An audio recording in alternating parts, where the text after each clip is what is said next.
was born of fire.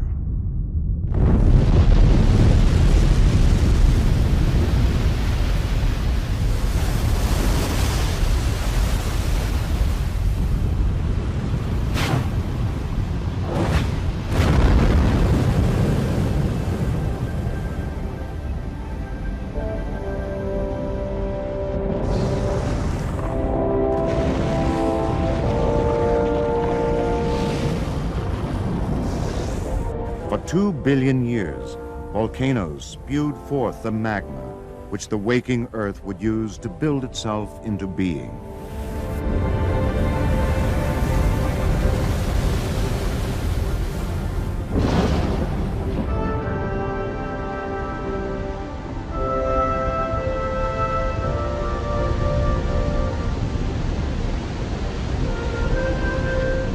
Volcanoes also vented the gases which would form the Earth's atmosphere and the oceans where life itself was born.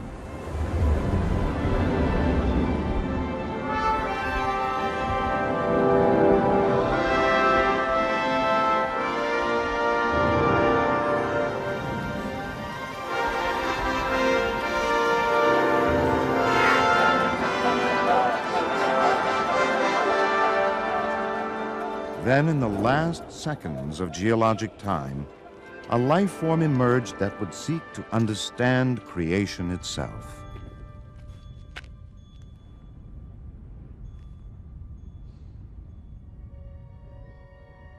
Today, more than 400 active volcanoes shape life on the Pacific Rim.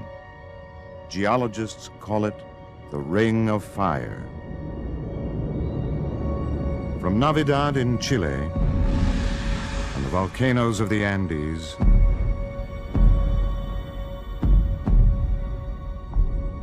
to the ancient ash-covered empires of Mesoamerica, past San Francisco on the San Andreas Fault, Mount St. Helens and the Cascades of America's Northwest, to the great volcanic island arcs of the Aleutians, Siberia,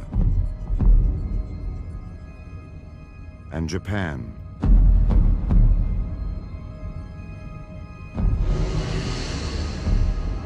With sacred Mount Fuji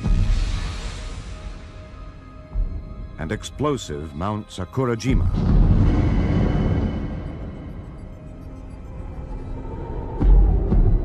To Indonesia, home of Krakatoa, Bromo, and Gunung Agung. Here, where 500 million people dwell, is a window on the awesome geological forces that shape our planet.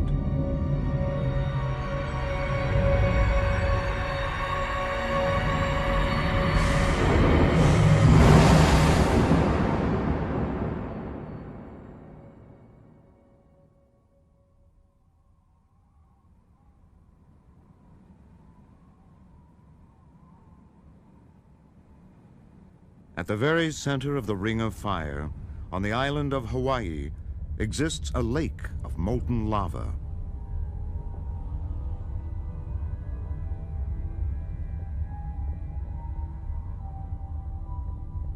In this fiery lake can be seen a likeness of the Earth's crust and the geologic forces that shape it. The Earth's thin crust is formed of great tectonic plates, which are in constant motion, spreading, colliding, grinding past one another, and plunging back into the molten interior.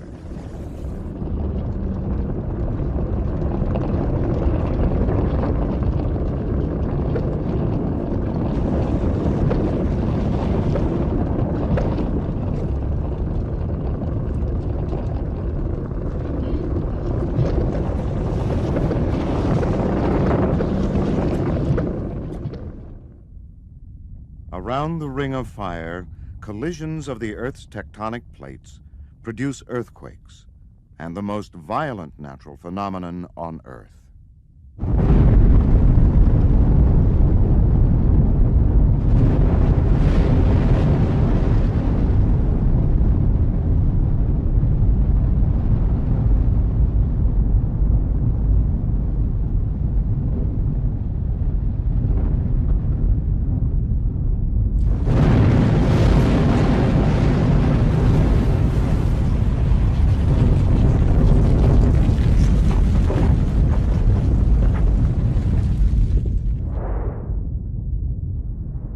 This is Navidad volcano in southern Chile, which burst from the earth on Christmas Day 1988 and grew to a height of 1,000 feet in a month. Few people died in this sparsely populated region.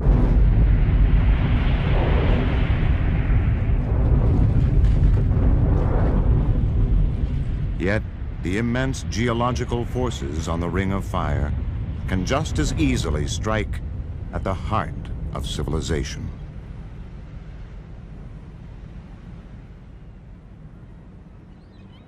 "7,000 miles north on the Ring of Fire, two tectonic plates meet at a great fault called the San Andreas, which lies like a time bomb beneath the city of San Francisco.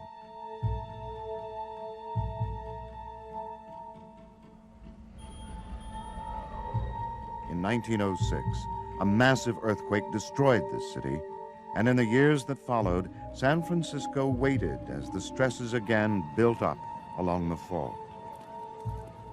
Until one October day in 1989. The third game of the World Series was about to begin between the two Bay Area teams, the San Francisco Giants and the Oakland A's.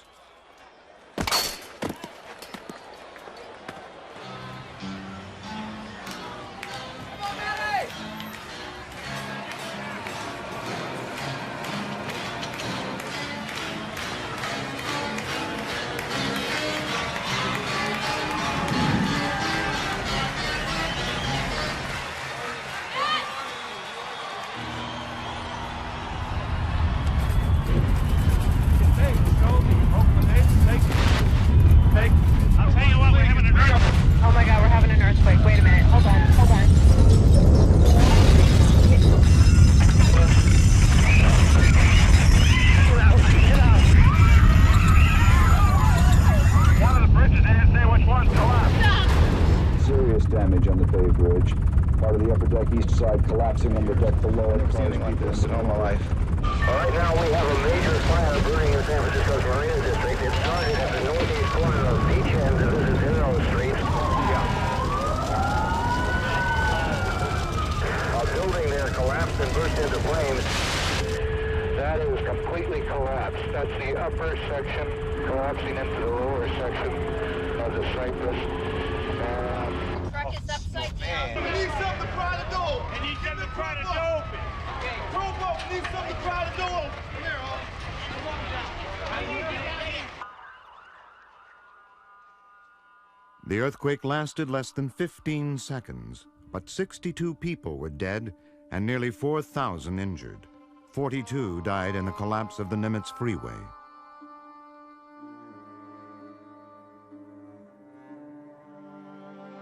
More than 20,000 homes and buildings were damaged or destroyed during the quake. Yet it struck with 1/30th of the energy of the Great Quake of 1906.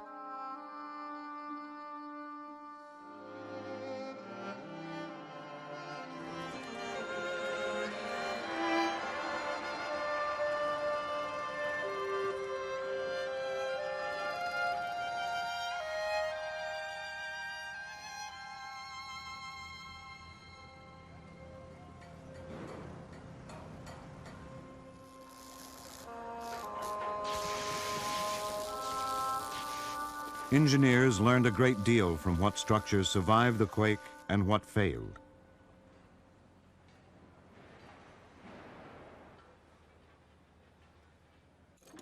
A 50-foot section of the Bay Bridge collapsed, where the forces generated by the earthquake sheared the bolts on one side of the span.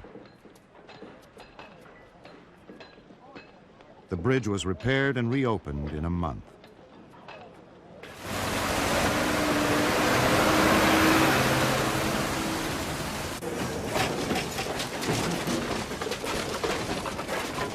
Built on landfill, dwellings in the Marina District broke apart. The unstable ground beneath them actually magnifying the effects of the quake.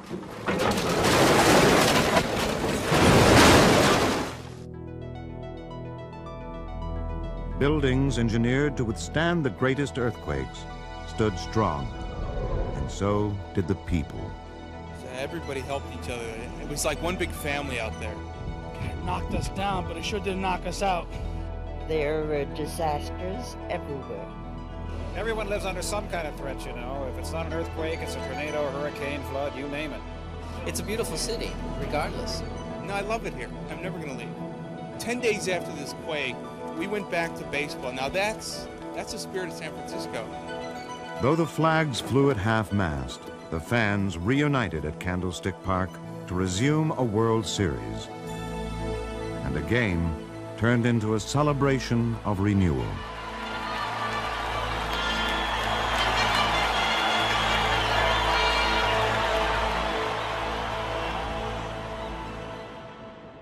"600 miles north of San Francisco is the site of the greatest volcanic eruption in modern American history, Mount St. Helens.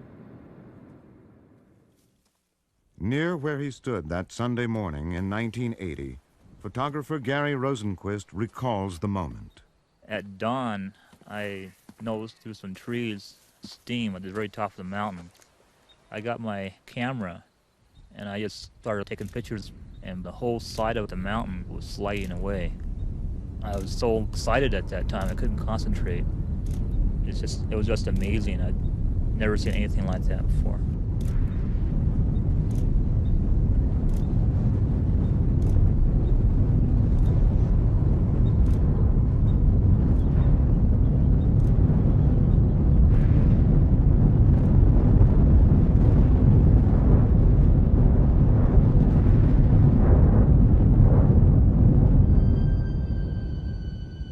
"240 square miles of woodland were devastated in the eruption.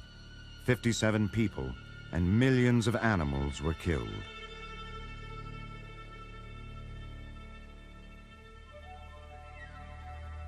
Today, a ghostly forest still floats on the surface of Spirit Lake.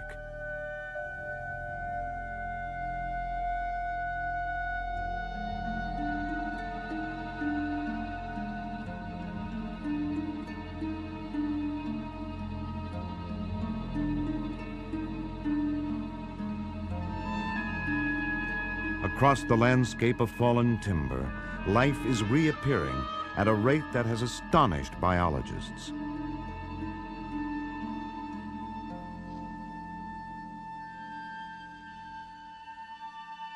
Deep within the crater, a lava dome, formed in St. Helens' volcanic throat, has risen over 1,000 feet. The mountain is rebuilding itself.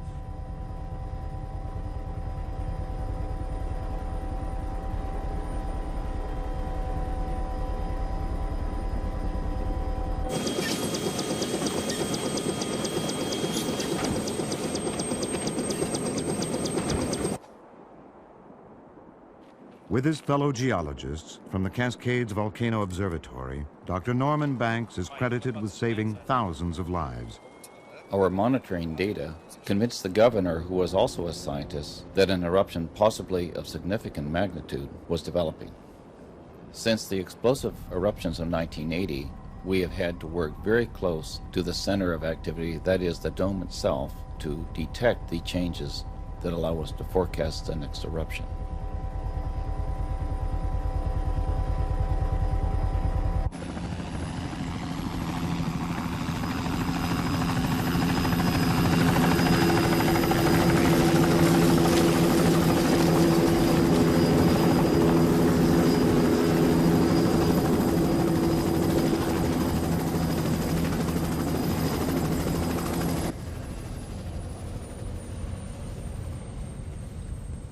You can't predict future eruptions of a volcano until you know its character. Some of the instrumentation we use can be as simple as our own senses, but really to provide data that's quantifiable, we have to resort to high-tech equipment such as seismometers, deformation equipment, and gas analysis.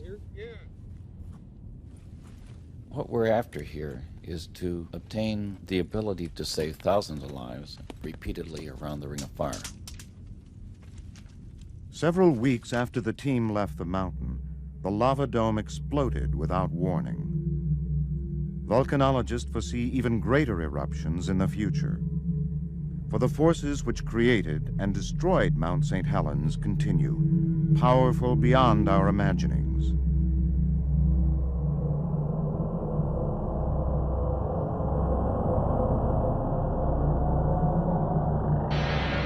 Deep within the earth, above a core of iron and nickel, is a mantle of lighter elements heated by natural radioactivity.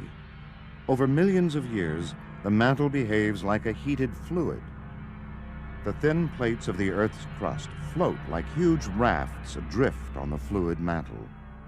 The heavier plates of the spreading seafloor sink beneath the continental plates, creating earthquakes around the Pacific Rim.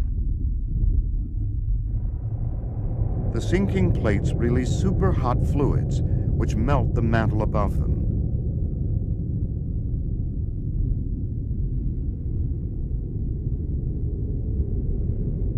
The lighter magma rises, forming complex volcanic conduits and immense magma chambers on its way to eruption.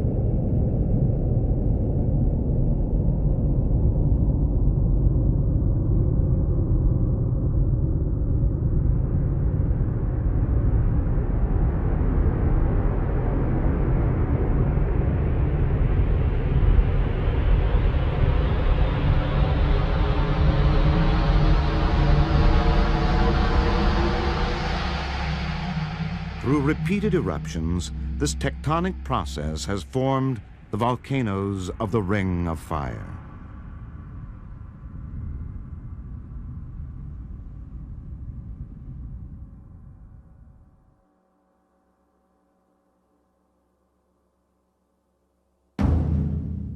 Mount Sakurajima is one of hundreds of volcanoes which make up the island arc of Japan.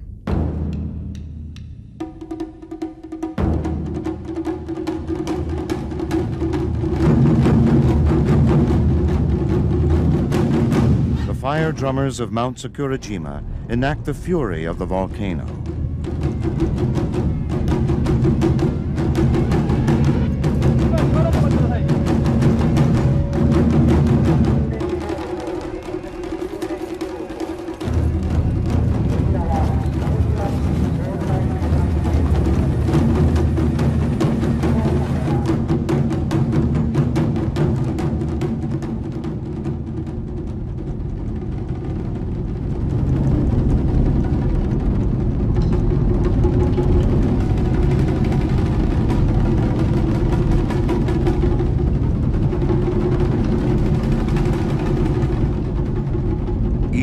Sakurajima explodes in scores of ash eruptions which blanket the island and the port city of Kagoshima.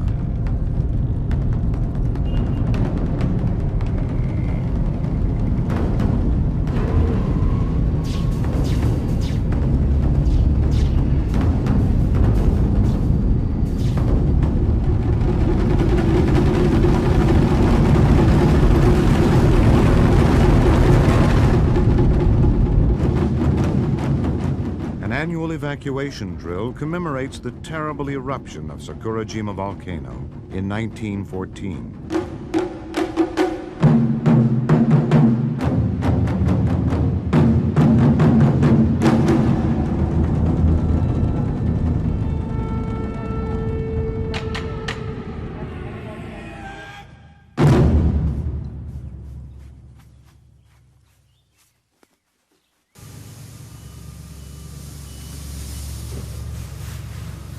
The islanders live in harmony with an active volcano, which affects nearly every aspect of their lives.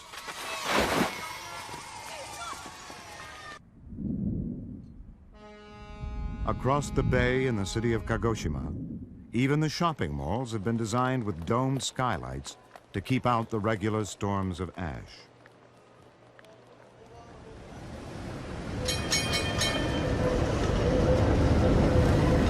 Life goes on for a people living in the shadow of destruction.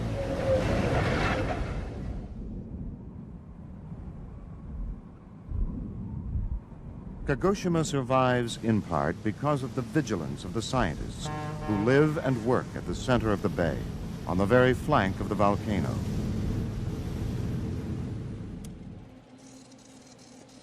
Here, every fluctuation of the volcano is carefully monitored by a team of volcanologists headed by Dr. Kosuke Kamo.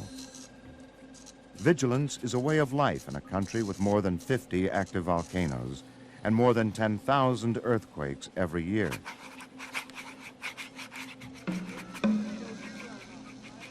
In the Great Tokyo earthquake of 1923, more than 140,000 people perished, mostly from the fires started by the quake.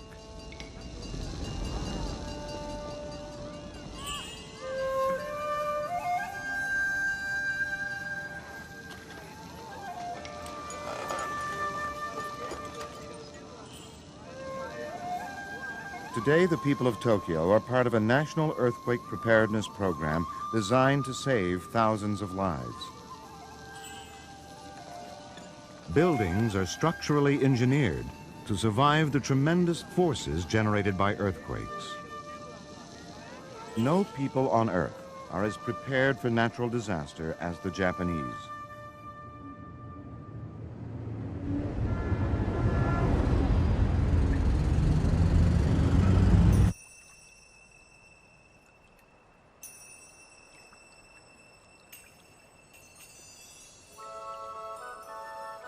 Humans are not the only primates adapted to life on the Ring of Fire. Heat from volcanic sources warms the hot springs of Nagano, allowing the Japanese snow monkey to survive as the world's most northerly species of monkey.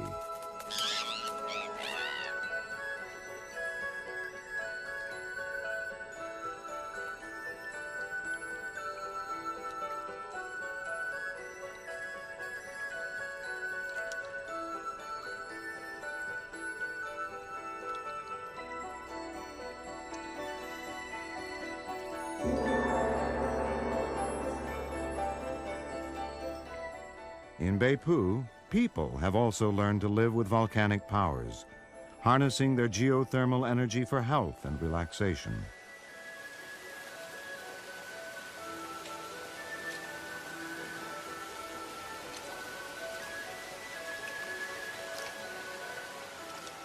The therapeutic hot springs of Kirishima and the lava sand baths of Beipu have become popular health spas, a respite from the relentless pace of modern life, which in Japan is always just a step away.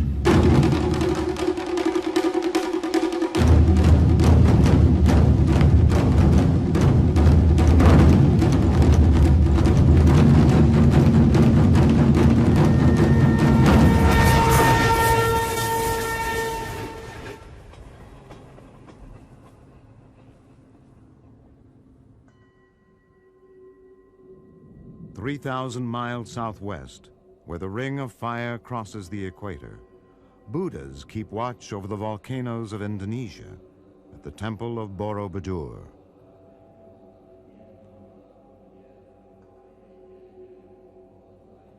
Writer-anthropologist Lawrence Blair has lived in Indonesia for many years, studying the ancient bond between its volcanoes and its people. The Temple of Borobudur. It was built in this highly unstable valley to commemorate the achievement not of architectural engineering, but of serene harmony in the human heart. For 10 centuries, it has survived earthquakes and eruption which have long since eclipsed the enlightened empire which built it.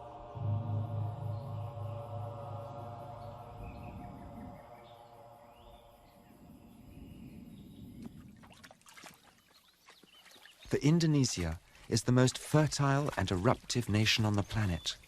Perhaps the long memory of a shifting, unstable earth has taught the Indonesians to rely less on the physical world than on the unseen forces behind it.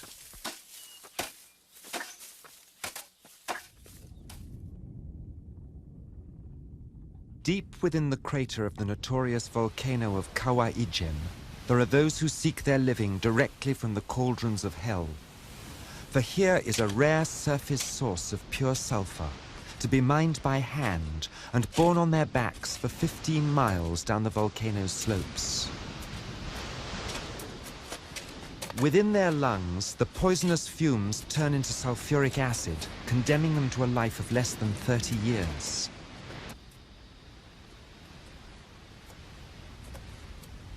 Still, they accept Kawah Ijen's terms, grateful for the volcano's gift, confident of their destiny beyond this world of shadows.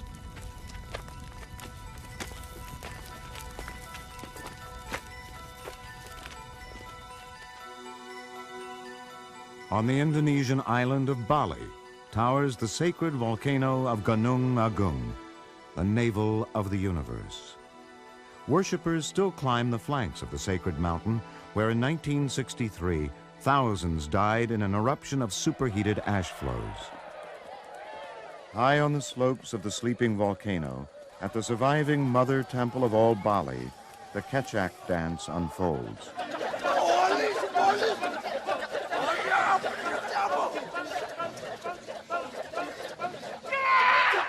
A ring of fire pulsates as a single organism that is soon divided by strife. Two god kings emerge, leaders of the warring opposites. The king of the monkey people and the king of the demons.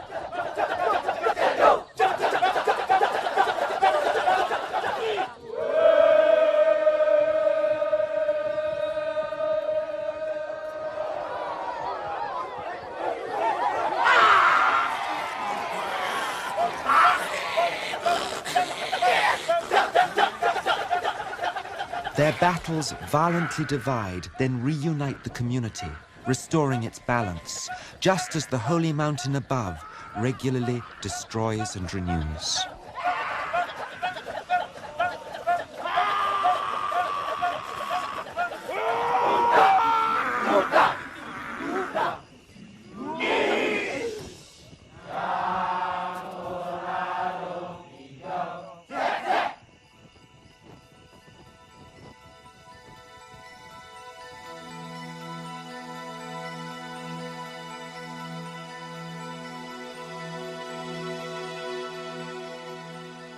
The rich, fertile land, which is the wealth of Indonesia, is a gift of the volcanoes.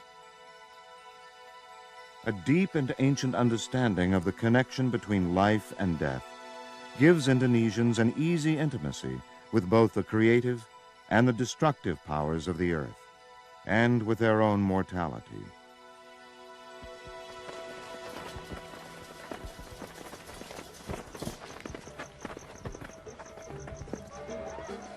In Bali, even the bodies of the dead, together with their finest funeral arts, are returned to fire, to god Shiva's purifying furnace of renewal and rebirth.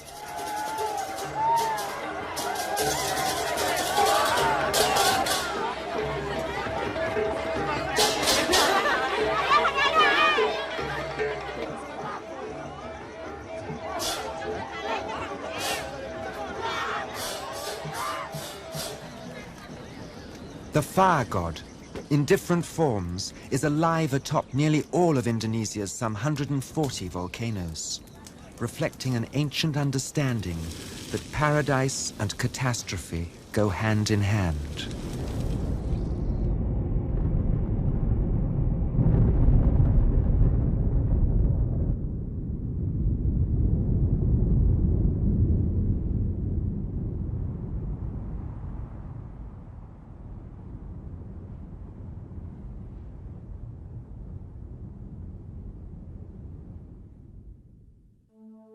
To witness creation in all its power, we return to the very center of the Ring of Fire.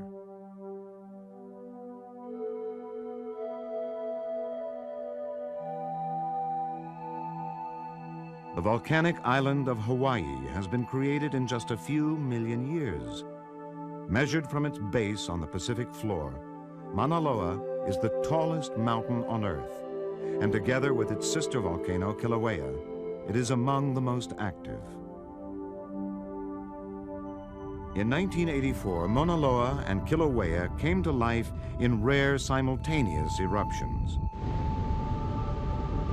For 21 days and nights, Pele, the Hawaiian goddess of volcanoes, danced.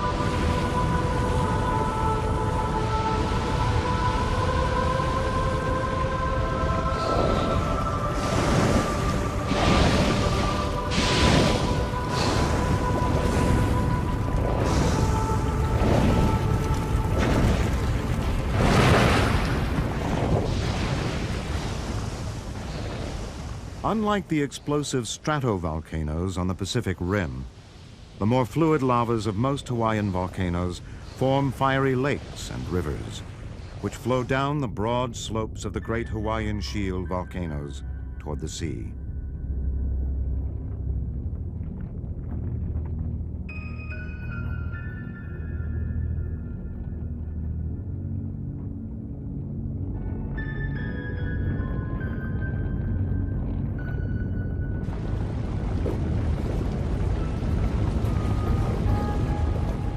Mauna Loa eruption ended, but Kilauea continued to erupt, and between the volcano and the sea lay the village of Kalapana.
Beneath the cooled surface, the lava continued to flow, forming its own underground arteries as it rushed toward the sea.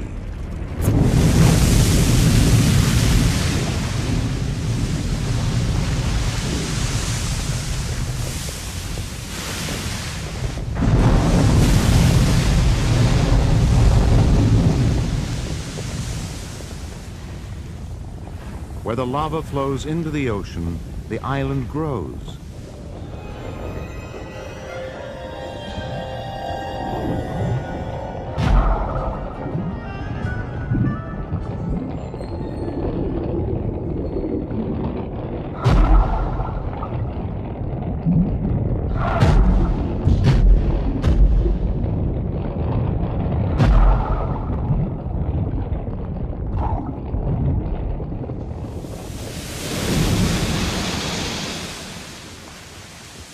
This is the newest land on Earth.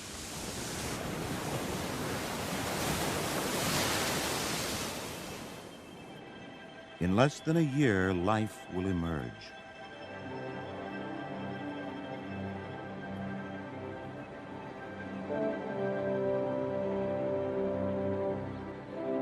In less than a decade, hundreds of species of plants and animals have returned to Mount St. Helens. In less than a century, forests filled with life will once again dominate the land. Creation did not happen just once. Creation continues. It is a beginning without end.